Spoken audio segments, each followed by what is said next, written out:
Yun, magandang araw mga katapyok. Tayo natin ranag with the positioning ng mga bola. Pero kahit dito lang yung bola man.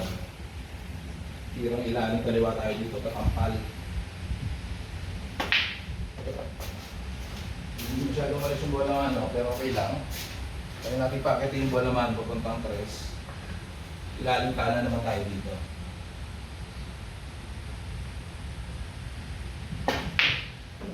Yun. Yan. Medyo may angulo. Kahit kirang ilalim na tayo, pangatin natin bola man pupunta rito sa area.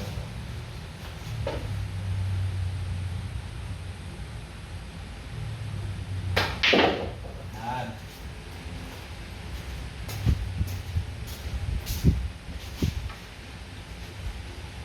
Kirang ibabaw kanan tayo dito para bumaba yung bola man. Kasi kung hindi natin pepektusan, pupunta rito lang yung bola man sa area. Ibabaw kanan. Yan.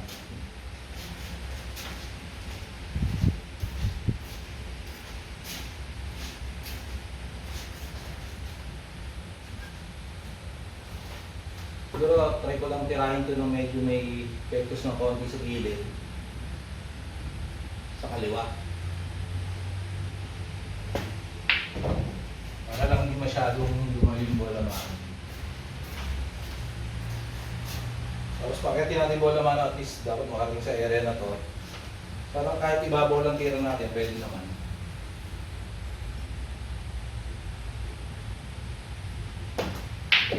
Yun, kaso parang lakas. Ibali bababa pa siya. Yun, mukhang saktuhan lang.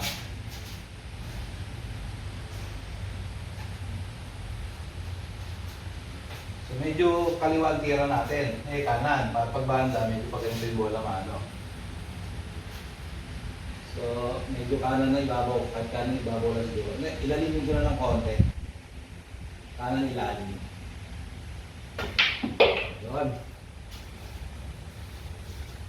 Kasi medyo malakas, tira ko. So okay lang, tirang alalay na lang gagawin ko para doon mapunta yung bola mano sa pag tama dito, medyo pagpunta rito sa meron. Mukhang wala namang scratch.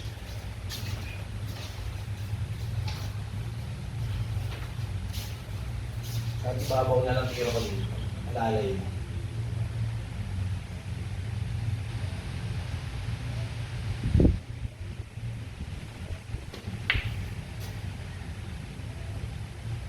Yun.